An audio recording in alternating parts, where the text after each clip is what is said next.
Então agora a gente convida o Lutênio, doutor Lutênio.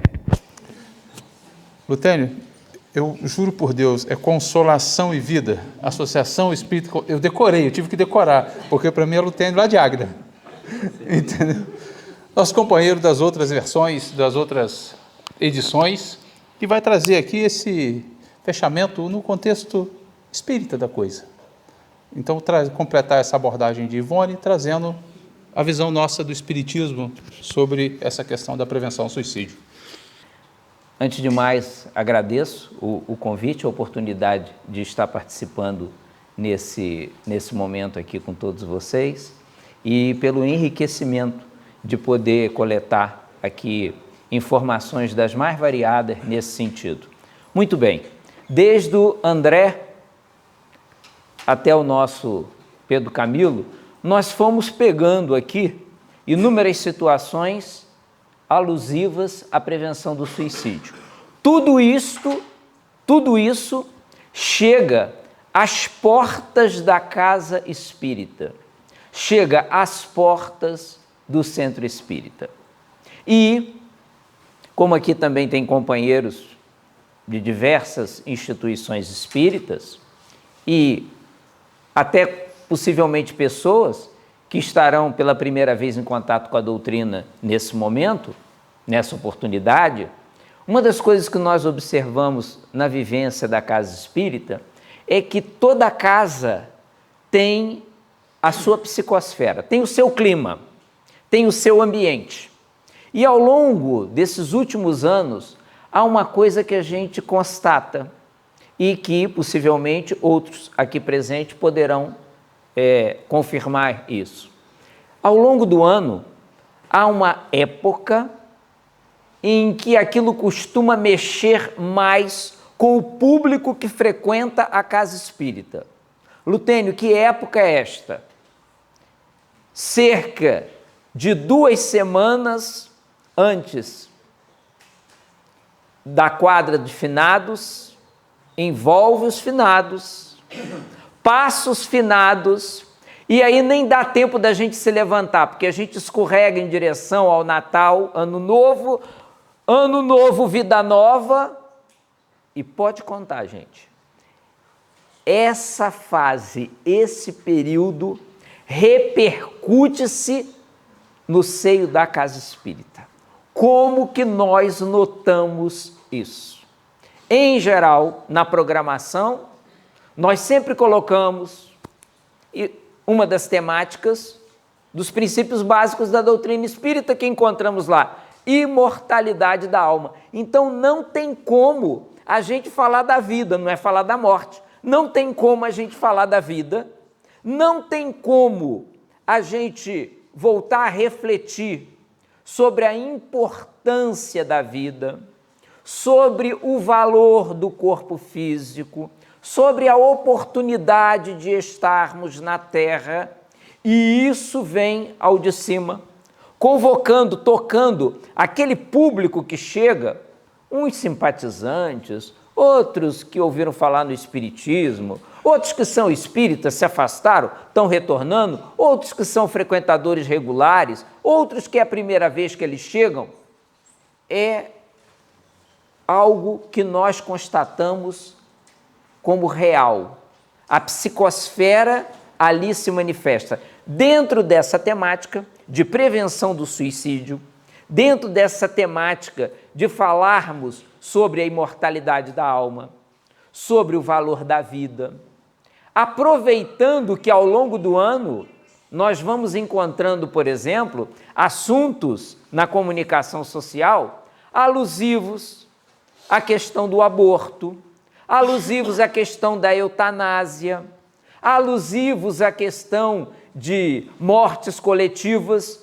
Aproveitamos e inserimos isso dentro da programação regular da casa espírita. Por vezes até, nós nem colocamos a temática morte. A gente coloca uma outra temática, porque tem pessoas que, se lê o título da palestra ou souber, não vai propositadamente. Há uma recusa psíquica, há uma evitação. Então, a gente coloca flores e fala do mesmo tema na mesma. Não tem como. Dentro deste contexto, quando nós vamos no Livro dos Espíritos e encontramos lá a pergunta que Allan Kardec fez para os espíritos superiores, o que leva a esse desgosto da vida, em que algumas pessoas acabam por pôr fim à sua própria existência. E nós encontramos lá algumas questões que merecem a reflexão no mundo em que vivemos. Então lá fala como efeito da ociosidade. Fala-nos da saciedade e da falta de fé. Qual é a realidade que nós encontramos no dia a dia? A realidade que nós encontramos no dia a dia, embora muitos, quando leem isso, sacodem a cabeça, cruzam os braços e dizem assim, mas eu não sou ocioso, eu não sou ociosa. A gente tem que pensar que um grande número de criaturas desejaria, se fosse possível, ser reformado hoje, ser aposentado agora. Não quero estar esquentando a minha cabeça, essa coisa de trabalhar, cuidar dos pagamentos, me afligir com isso e com aquilo. Muito justo. Cada um sabe de si, ok? Como temos no extremo oposto aqueles que vão tombar, que vão morrer trabalhando, porque é a única coisa que reconhecem de valor na vida. Mas o Espiritismo abre uma porta e nos diz que trabalho é toda ocupação útil. Ah, interessante! E isso chega na casa espírita quando muitas pessoas vêm nos falar do corre-corre, da lufa-lufa, das dificuldades no dia a dia, porque o trabalho é difícil, as dificuldades no relacionamento profissional, a insatisfação com aquilo que realizam. É difícil encontrarmos pessoas que estão satisfeitas com aquilo que fazem. Um grande número está muito aborrecido. Então a doutrina espírita nos traz um leque diferente, apresentando-nos o trabalho como ocupação útil. E aí nós poderíamos nos perguntar, muito bem, além do trabalho de César,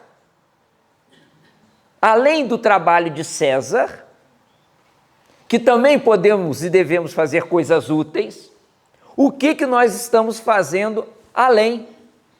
Que sintamos que tenha uma certa utilidade para nós, para os outros. O outro ponto que os espíritos apresentam é a questão da saciedade. Querem ver que coisa interessante? Nós observamos por vezes pessoas que não se consideram saciadas. Elas estão sempre em busca de alguma coisa mudando, né? Em que se costuma dizer, não tem parança, elas não sossegam. Tem aquelas que estão insatisfeitas porque se preparam para um passeio, para uma viagem, para um projeto, fazem, 24, 48 horas depois, elas já estão insatisfeitas, porque aquilo parece que não ocorreu na sua vida, tem que programar uma nova aventura. E encontramos no extremo oposto aqueles que estão infelizes e insatisfeitos, que porque gostariam de passar a vida passeando e não têm oportunidade. Livro dos Espíritos nos fala de saciedade. E seria a altura de nós nos perguntarmos, para valorizarmos a vida e prevenirmos o suicídio, será que nós temos algo na nossa vida que nos traga saciedade da alma, saciedade espiritual? Porque às vezes a gente encontra pessoas realizando algo, realizando alguma ocupação e nós nos perguntamos como elas conseguem fazer aquilo, porque para a gente é uma tremenda de uma pachorra, é um tremendo de uma falta de ocupação. Como que você tem paciência para isso? Como é que você consegue?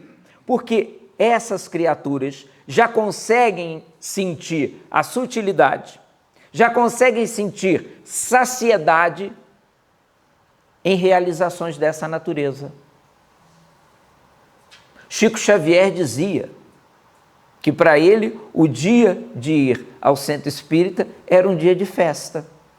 Por quê? Sobretudo na época em que ele andava muito doente, porque era o dia que ele saía de casa, que ele se arranjava, se preparava sozinho, ele já não tinha condição. As pessoas tinham que vir buscá-lo, arranjá-lo, colocar dentro de um carro para poder levá-lo até a instituição. E encontramos, às vezes, pessoas se dirigindo para o centro, para a igreja, seja para onde for, acabrunhados, resmungando, insatisfeitos. Nós encontramos, ainda no Livro dos Espíritos, uma outra questão, a falta de fé. E nós vimos aqui que religião e fé não demove ninguém, muitas das vezes, de cometer um ato dessa natureza. Posso até dizer que encontramos alguns que sacodem a cabeça, que porque têm fé e julgam que vão para uma situação melhor, acabam por precipitar o período de tempo que deveriam estar aqui na Terra. O Espiritismo, a casa espírita, vai nos dar uma profundidade e uma noção do conceito de fé, através das palestras, das exposições, do esclarecimento, porque nós precisamos estar muito tranquilos em não sentirmos necessidade de convencermos a ninguém de nada. As pessoas estão com vontade, venham. Não podem vir, a gente compreende. Escolheram voltar outra vez, sejam bem-vindos. Eu nunca participei de um estudo, como é que é? Então, faz favor, conheça. E para as crianças, vocês têm algo a oferecer? Também temos. Para os jovens, a mesma coisa. E isso vai nos permitir um amadurecimento naquilo que a doutrina espírita propõe como fé raciocinada. Alguns anos atrás, quando nós estávamos nos organizando para fundar a casa, veja o que é o processo de consciência e de maturidade. A companheira tomou conhecimento que na cidade nós estávamos fazendo uma reunião de estudo, na cozinha lá de casa. E ela pediu. Ela falou, olha, eu ouvi dizer, assim que vocês estão estudando, eu já li as obras espíritas, já li Allan Kardec, e eu gostaria de saber se o senhor me aceita. Eu nunca tinha estado diante de uma situação daquela. Como? Se eu lhe aceito? Para mim, um grupo que está começando, eu preciso de todos. Eu vou explicar para o senhor. É que eu li as obras também de André Luiz. Eu li o Nosso Lar e as obras seguintes. E o senhor sabe que eu vou fazer 60 anos. E eu descobri que eu nunca fiz nada de graça para ninguém. Tudo que eu fiz até hoje, tiveram que me pagar, ou em dinheiro, ou em presentes, ou em contrapartidas, mas de graça, ou melhor, desinteressadamente para os outros, eu nunca fiz nada para ninguém. Aí eu perguntei, e daí? E daí que eu vou morrer e eu sinto que eu não tenho nada para levar. Eu tinha dito que eu preciso de todos. É claro, eu aceito a senhora. As atividades na casa começaram. O que sabe fazer? Eu a vida inteira fui escriturária. Meu negócio é papel, é organização, é fatura, é pagamento, é livros e tudo. Poderá ficar na formação, nós estamos precisando de alguém na secretaria. A senhora venha. Fez um trabalho notável. Durante quase 20 anos. Porque depois ela acabou por ficar enferma e com dificuldades de dar continuidade à sua tarefa. Hoje ela é visitada periodicamente pela equipe de visitas fraternas que a gente tem na casa.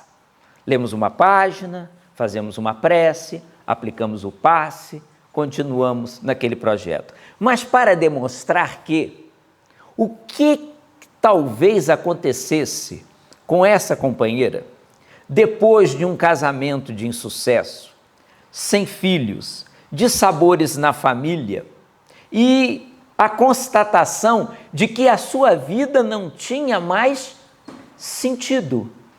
Muito provavelmente, ela poderia se sentir atraída ou inclinada à ideação suicida. Isso para demonstrar, e não estamos aqui nos referindo apenas ao espiritismo, apenas ao centro espírita, mas estamos nos referindo a toda a casa de Deus e de amor.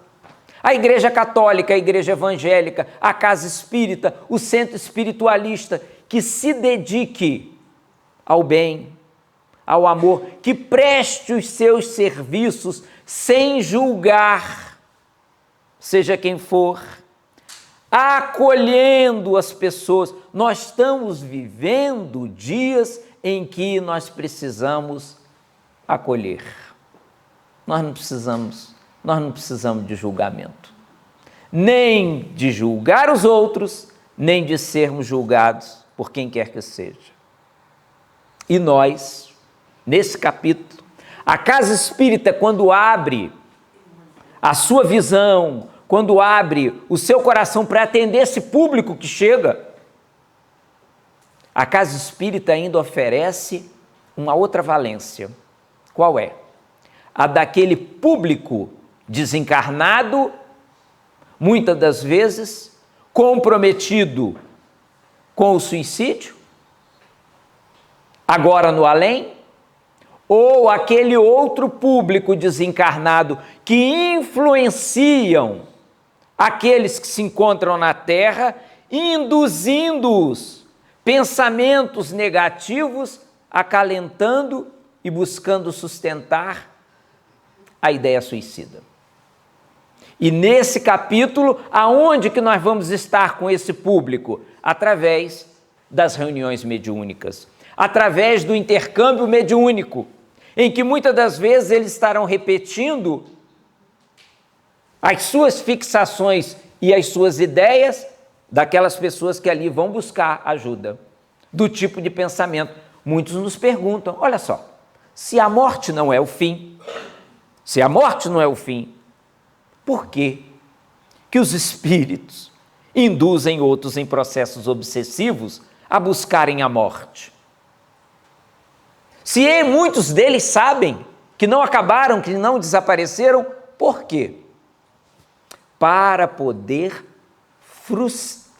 frustrarem as nossas melhores oportunidades de recomeço.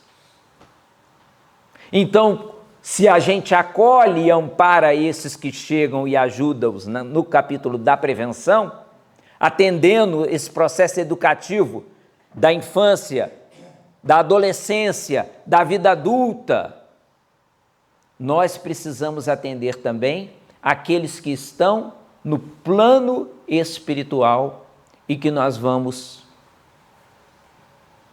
procurar ouvir, atender e orientar.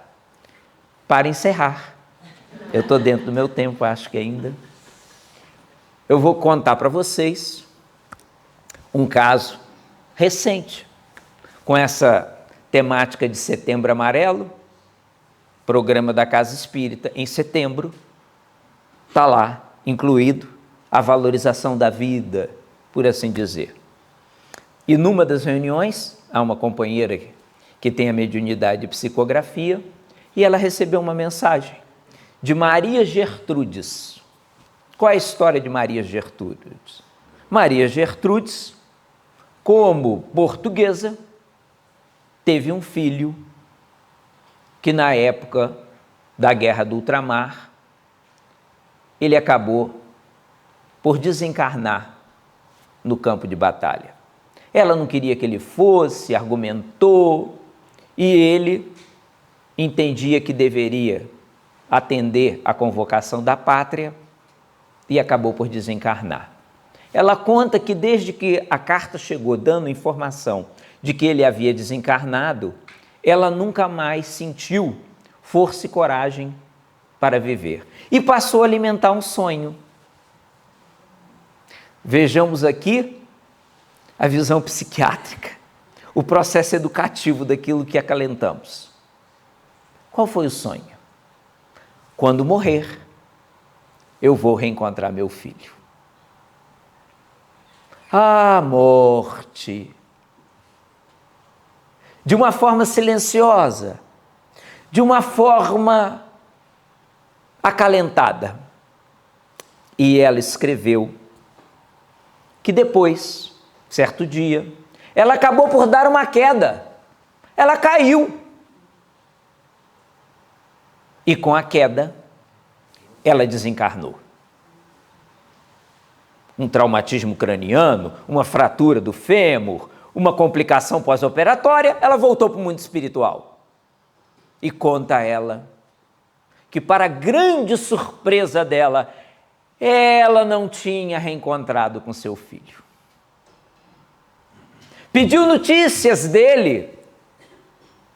E os amigos espirituais junto dela disseram: seu filho está numa tarefa de socorrer, a pedido dele, outros que tombam nos campos de batalha nas guerras que temos na terra, no mundo. E por quê? Por que eu não posso reencontrar com ele? A sua condição, Maria Gertrudes, é de que você voltou para o mundo espiritual como suicida indireto.